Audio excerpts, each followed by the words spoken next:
Ni wakati mwingine tena, mpenzi mtazamaji wa Kimbilio Online TV na wewe mfuatiliaji wa Dede TV Tanzania, Facebook, YouTube na Instagram. Tumekuwa hapa tukikubaliki takribani siku 14, leo ikiwa siku ya 14 tangu Sabato kabisa ya pili kutoka mwanzo, ambayo tulifungua mikutano hii katika wilaya hii ya Malinyi, katika kijiji hiki kipendwa kabisa cha Makelele, nyuma tu ya shule ya Kipingo, katika uwanja mpira mzuri kabisa. Upepo wa Mungu, upepo mwanana mzuri, tumekuwa tukibarikiwa hapa. Na pembeni yangu ni mwinjilisti Dickson Joseph Mipawa, mtu ambaye Bwana alimtumia kwa namna ya pekee sana, maana wagonjwa wamefunguliwa, watu wamepokea miujiza yao, ikiwemo kumpokea Yesu kwa Bwana Mwokozi wa maisha yao. Mwinjilisti, habari za jioni? Bwana ni mwema wakati wote. Naamini ya kwamba uko vizuri bila hatari. Vijana wanasema hivyo kwamba hauna changamoto, pamoja na kusimama hapa katika jukwaa hili takriban siku 14. Unajisikiaje kuwa katika eneo hili la Malinyi, na effort yako ni ngapi kuwa hapa Malinyi? Ninamshukuru Bwana Yesu kwa kunipa neema na kibali tena kwa mwaka huu wa 2025. Hii ni effort yangu ya 3 kuja katika wilaya hii ya Malinyi. Unaonaje mwitikio wa Injili na mwenendo wa kazi ya Mungu katika zama hizi za siku za mwisho, ukizingatia kwamba kuna vikwazo vingi sana vya kupeleka Injili kwa mataifa, na wewe umefanikiwa kuendesha katika eneo hili la Malinyi takriban effort 3? Unaje mwenendo wa Injili katika nyakati hizi na katika eneo hili la Malinyi? Mwitikio kila mahali, upande wa mahubiri ya hadhara, watu wengi sana wametingwa na shughuli zao. Watu wa Mungu leo wengi hawajitokezi kwa wingi, wako busy na mambo ya utafutaji. Sana sana utawaona Jumamosi asubuhi na baada ya hapo wanaendelea na shughuli zao. Lakini kama tungekuwa na muunganiko wa pamoja, kama ambavyo moto wetu sasa umekuja kwamba kufungamana katika utume, kujikita katika Biblia na kulenga katika utume. Wazungu wanasema ground in the Bible and focus on the mission. Nafikiri tungekuwa tumeteka mahali pakubwa sana na tungekuwa na matunda makubwa sana. Kwa hiyo nitoe tu rai kwamba tunapo sikia miradi ya Injili, waumini na washiriki tujitokeze ili tuweze kufanikisha kazi ya Mungu kwa ukubwa, kwa sababu Biblia imesema kwenye Yeremia 48:10, alaaniwe anayefanya kazi ya Mungu kwa ulegevu. Na nini changamoto uliyoigundua katika kutumika kwako hapa Malinyi? Huenda ni kitu gani hasa umeona kwamba hiki kingewekwa sawa, huenda tungekuwa na matokeo makubwa zaidi ya haya tulio nayo? Ni kitu gani hasa ambacho ungetamani kusaidia kanisa la Mungu liweze kupona mahali katika swala zima la uinjilisti? Tunazo changamoto nyingi, lakini ningesema tu mambo makubwa mawili. Jambo la kwanza, ili kazi iweze kufanyika kwa ubora, lazima tukubali kujitoa kikamilifu. Ukikuta kanisa lilojitoa kikamilifu, familia umejitoa kikamilifu, mtu moja umejitoa kikamilifu, ujue kuna mafanikio makubwa. Lakini jambo la pili, kufuata maelekezo. Sisi kama watu wa nuru tunayo Biblia, tuna roho ya unabii, miongozo yetu, sera zetu. Tukifuata yale ambayo yameandikwa humo, tutafanya makubwa. Tunaposoma Matendo ya Mitume 17:11, kuanzia 10 na 11, tunaona wenzetu kanisa la awali waliweza kupindua ulimwengu wao, miguu juu kichwa chini, kwa sababu walikubali kufuata maelekezo ya kanisa. Yani ule wito wa kanisa. Ni kama unataka kusema kwamba light, kama tungeliitika wito, na ninachokiona kwamba kwa maeneo ya nje ya miji mikubwa kama Malinyi, katika nyakati hizi ni kama kiangazi kilikuwa kinaelekea kumalizika. Ni kana kwamba watu hawakuwa na ndio kulikuwa kuna nafasi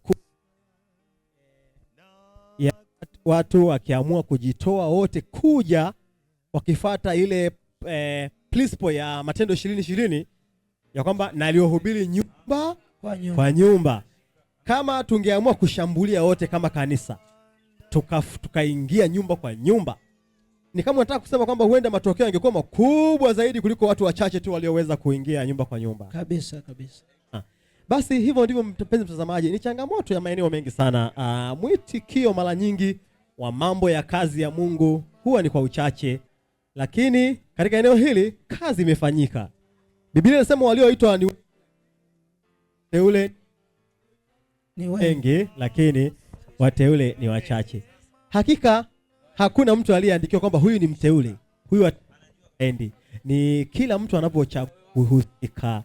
Na katika kanisa la Sabato kuna kile tunachojifunza kwamba mvua ya masika hainyeshi kwa mtu ambaye yupo tu kanisani. Inawanyeshea watu ambao kuta site wakiendelea kufanya kazi ya nani? Ya Bwana. Kazi ya Mungu. Sasa kuna yale masomo uliyoyafundisha, mada kali kabisa za kumtoa mtu jangwani. Mada tata. Manabii wa uongo. Zile injili za siku za mwisho. Unadhani hizi injili ndugu zangu ambazo zimewahubiri hapa zina msaada wote hizi mada? Kwa sababu hii tumekuwa unaweza kanibadilishia kisemeo mtu wa Mungu. Leo hii tumekuwa na washiriki ama wa dunia waliochoka kusikia jumbe nzito.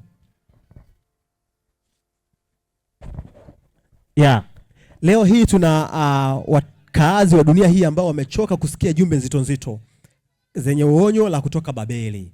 Wanataka injili za njoo utapona, njoo kanyage mafuta, utapokea gari lako, utapokea muujiza wako, utapokea mapacha. Wewe hujahubiri hizo injili hapa Malenyi. Umehubiri injili ya kweli ya Yesu aponyaye. Unadhani ndo ujumbe sahihi kwa watu wa Malenyi uliohubiri hapa? Si tu ujumbe sahihi kwa Malinyi, ni ujumbe sahihi kwa ulimwengu wote, hasa kwenye kipindi tunachoishi. Kwa sababu ndio ujumbe ambao ulihubiriwa. Manabii walihubiri, Yesu alihubiri, mitume walihubiri, wana matengenezo wa kwanza walihubiri, hata sisi tunatembea katika nyayo zao. Kwa sababu tunapoleta injili ya utajirisho au injili ya kupanda mbegu, injili ya maokoto, ya mafuta na maji, haipo katika Biblia. Haipo katika Biblia. Na Biblia imesema katika Galatia 1:6 na 7, atakayeleta injili nyingine tofauti na ile tuliyoachiwa na alaaniwe. Kwamba ni nabii au ni nani. Kwa hiyo nitoe rai kwa wale ambao tunapata nafasi ya kusimama katika mimbari na majukwaa. Tunasimama kati ya uzima na mauti. Na Yesu amesema kwenye Timotheo wa kwanza 2:4 kwamba Mungu anataka watu wote waokolewe, lakini waijue kweli. Maana kwa kuijua kweli watatakasika, kwa kuijua kweli watawekwa huru. Kwa hiyo kwa kadri unavyopata nafasi, iwe Jumatano, iwe Ijumaa, iwe katika mahali popote, simama katika imeandikwa. Kwa sababu kile tunachokisema, Yesu anasema kwenye Mathayo 12:36 na 37, kwa maneno yako utahesabiwa haki, kwa maneno yako utahukumiwa. Kwa hiyo tunafanya sehemu yetu. Maana Yesu amesema katika Mathayo 24:14, na habari njema ya ufalme itahubiriwa kwa mataifa yote kuwa ushuhuda, hapo ndipo ule mwisho utakapokuja. Kwa hiyo tunafanya sehemu yetu. Tulifanya Njasa, tulifanya Ngohelanga, tumefanya tena hapa. Kwa hiyo hizo zote ni shuhuda kwa ajili ya wokovu wetu na wokovu wa watu wengine. Kwa hiyo hii ndio injili inayotakiwa kuhubiriwa. Kwa hiyo watu wanaopata nafasi za kusimama katika majukwaa waachane na injili za mafanikio, injili za utajirisho, injili za kupanda mbegu. Kwa sababu miongoni mwa vitu vitakavyopoteza watu ni kupenda maneno laini. Kitabu cha Isaya 30 fungu la 9 na la 10 imeonya, lakini pia Yeremia sura ya 5 imeonya. Kwa hiyo Mungu atusaidie. Asante sana. Ni kama unataka kutuambia kwamba tuwakimbie manabii. Biblia iliwataja ni kwamba kuna wale wachungaji ni kama mbwa bubu wasiobweka. Hawabweki, yani hawasemi ile kweli, wanaogopa watapoteza waumini, watapoteza sadaka, kwa maisha yao yatakuwa chakalamo kabisa. Na kama alikuwa mpiga kuna shuhuda mdogo, rafiki yangu kabisa aliyekuwa ni machinga, muuza nguo, anauza nguo kabisa hapa, akaniambia, brother Dede, tuchangamkie fursa, tufungue kanisa. Wewe unajua kuchambua maandiko bwana. Tukafungue kanisa, tutatoboa sisi. Tunapauka, vichwa vinaota upala, pesa hakuna, wakati fursa za pesa ziko nyingi mtaani.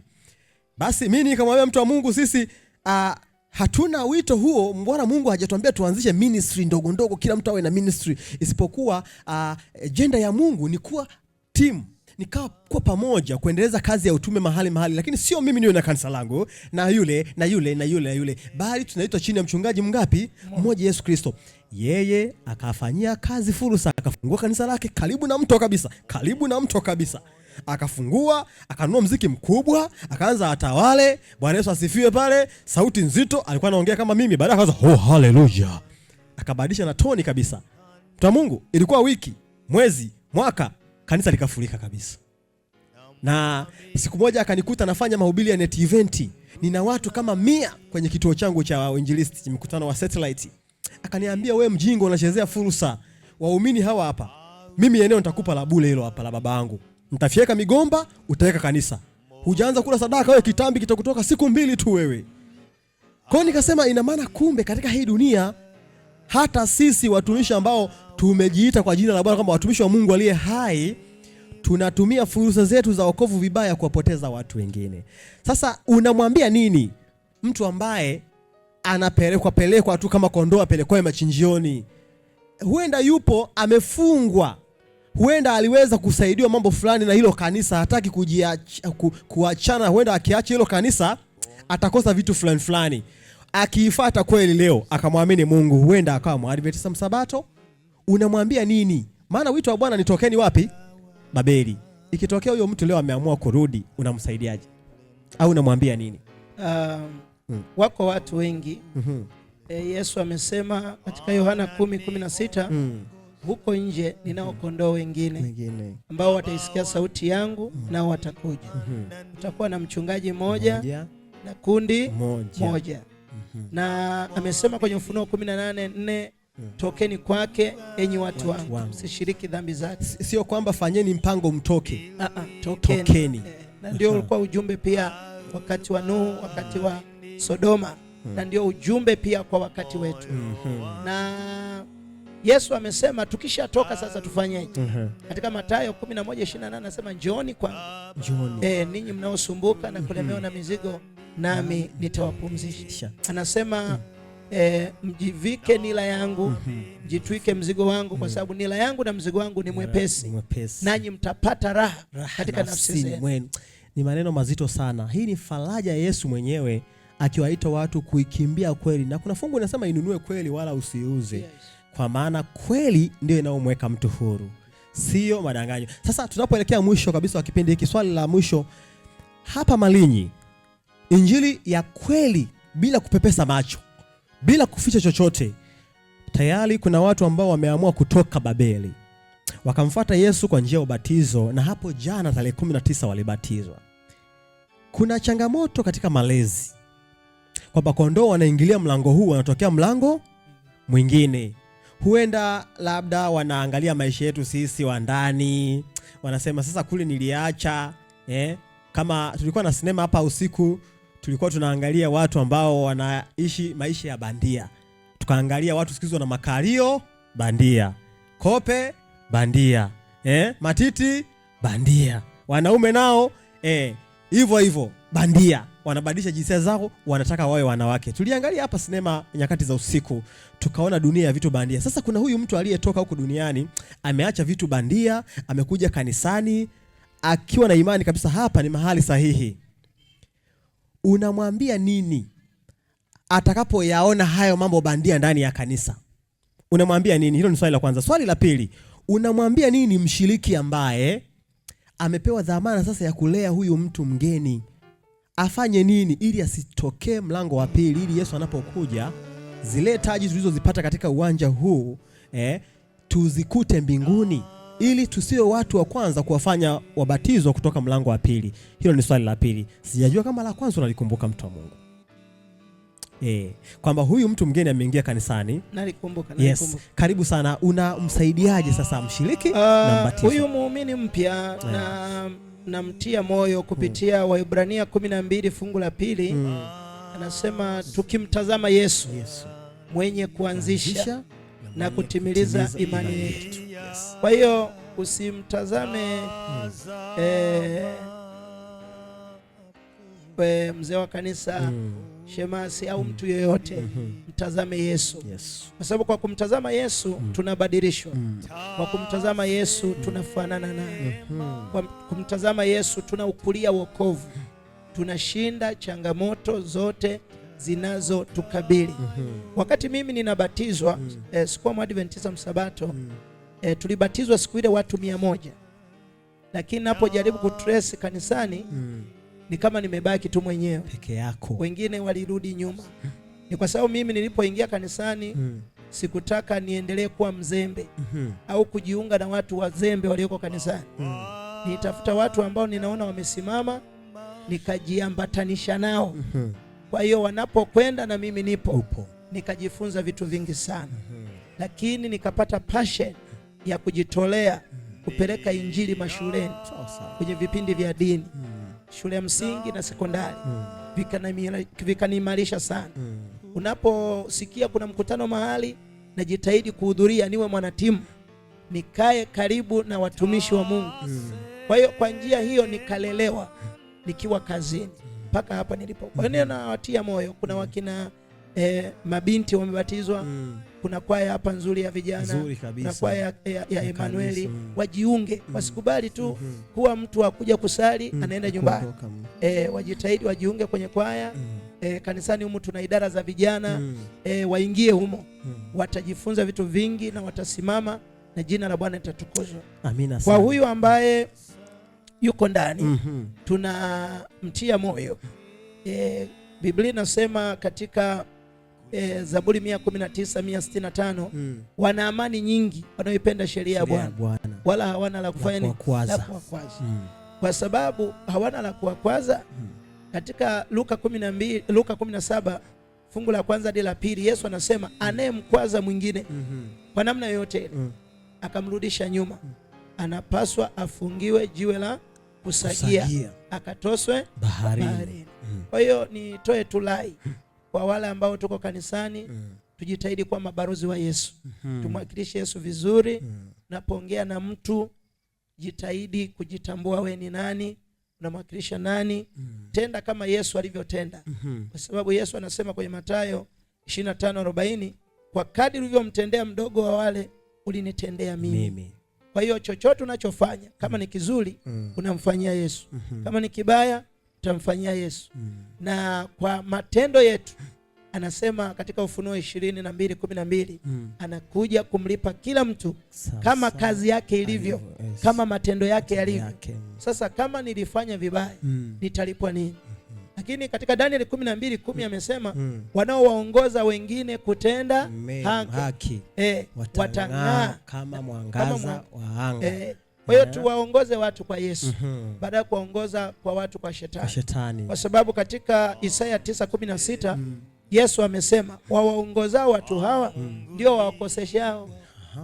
Kwa hiyo na Mathayo 15:14 anasema kipofu akimwongoza kipofu wote watatumbukia shimoni. Kwa hiyo tusikubali kuwa vibaraka wa shetani. Ujumbe mzito sana kwa wakazi wa eneo la Malinyi. Jamani, Malinyi, Bwana Yesu asifiwe. Amen. Huu ni ujumbe wetu wapendwa, na kama hatutauzingatia, Biblia inasema, kuna wimbo zamani ulikuwa unasema ukileta ujanja kwa Yesu ana watu wengine wanapanda mlima, wengine wanafanya nini? Wanashuka. Sasa mkazi wa Malinyi uliyesikiliza injili iokoayo hapa katika viwanja hivi, hii injili na wewe ikufae. Tena isiishie tu kuisikiliza. Biblia katika Yakobo Yakobo 1:22 anasema iweni watendaji wa neno, msiwe wasikiaji tu, hali mkijidanganya nini? Nafsi zenu. Kweli yote tumesikiliza, tukaishi neno la Mungu, tukayaishi maneno ya Mungu. Lakini mtu uliyebatizwa, nikutie moyo, mwinjilisti ametoa kisa chake, jiweke karibu na kazi ya Mungu. Usipofanya kazi ya Mungu, shetani anaanza kukupitisha mapicha ya kukutamanisha kule ulikotoka, Misri. Kwa hiyo utajikuta unaanza kuvutiwa na vitu vya mbali. Lakini ukikaa kwenye kazi ya Mungu, kadri unavyotumika, unavyofanya kazi ya ofisi moja na Mungu, unabadilishwa. Yesu anasema, niangalieni mimi mkafanya nini? Mkaokolewe. Lakini Yesu wakati anabatizwa pale, Mungu mwenyewe alisema, huyu ni mwanangu mpendwa ninayependezwa naye, msikilizeni yeye. Watu wote tukimtazama Yesu, hakuna mtu atakayerudi nyuma kwa namna yoyote ile. Tunahitimisha na kutamanisha kipindi hiki cha maswali na majibu kutokea hapa Malinyi, katika kijiji pendwa kabisa ambacho kwa kweli kimejaa amani. Mimi nimekaa hapa takriban siku zinaelekea kuwa kama 8 hivi, na sijaona shida yoyote. Na mahali nilipokuwa nakaa, hadi nilikuwa nasema kwamba mbona fence hii fupi sana, nikiwa na determine zile fence za Dar es Salaam ni fence ambayo imezidi ukuta wa nyumba, ili kibaka panyalodi akiruka akutane na ukuta arudi. Sasa nikasema huu ukuta mbona mfupi? Nikagundua hapa Malinyi amani ya Bwana imefanya nini? Imetawala. Jamani, tu maintain amani, kwa maana bila amani hata injili hii haiwezi kufanya nini jamani? Kuhubiriwa. Bwana akubariki sana mpenzi mtazamaji, na wewe ambaye umekuwa pamoja nasi tangu mwanzo wa kipindi hiki mpaka tamati. Nimekuwa na mwinjilisti anatambulika kwa jina la Joseph Mipawa. Jina la kwanza Dickson Joseph Mipawa. Ni mwinjilisti wa kimataifa. Amekuwa akitoa huduma za maombi na maombezi kwa mitandao ya kijamii. Ukiendelea kufuatilia Kimbilio Online TV, utaendelea kuletewa masomo mbalimbali na mikesha ya maombi ambayo mtumishi huyu wa Mungu anasimamia. Lakini pia amekuwa na mikutano mingi kwenye TVs na radio, mikutano ya kutosha. Fuatilia mitandao yake ya kijamii ya Kimbilio Online TV, utabarikiwa, utabaki kama ulivyo. Mimi kukuletea kipindi hiki kutokea hapa Malinyi ni William Dede Zakaria. Karibu mjisi uweze kutuhitimisha kwa ombi, na mara baada ya kipindi hiki tutakwenda break fupi. Kitafuata kipindi kizuri kitakachoongozwa na moderator kutokea hapa Malinyi. Karibu sana, karibu mjisi. Asante, tuombe. Baba utupendaye kwa haki, tunakutukuza, tunakuinua. Maana umesema maandalio ya moyo ni ya mwanadamu, bali jawabu la ulimi hutoka kwa Bwana. Tulipanga mikutano hii kama wanadamu, tukaona changamoto nyingi, lakini wewe Yesu umetushindia. Amen. Jina lako litukuzwe. Amen. Tumefanya sehemu yetu kama wanadamu, tulipopungua ukatujaze, ili wakati mwingine tukafanye zaidi. Wabariki watoto wako waliokubali kubatizwa, hata waliojitoa leo, ukawaandae vema kwa ufalme wako. Amen. Tunaomba kwa ajili ya washiriki na waumini wote walio na mapenzi mema na kazi yako. Tumeona watu hapa ambao hawachezi mbali. Baba, ninawaombea baraka kwa jina la Yesu Kristo. Amen. Wanapofumukana kurudi kwenye majukumu yao ya kawaida, Baba, kubali kuwabariki, kubali kuwainulia uso wako na kuwafadhili na kuwapa amani kwa utukufu wako. Ili mradi mwingine wa wokovu utakapokuja, wasisite kujitoa, maana wameuona ukuu wako. Neema yako yatosha kwa jina la Yesu Kristo. Amen. Amina. Milimani au baharini, moyo wangu aulinda. Baba wa mbinguni anilinda, na mwamini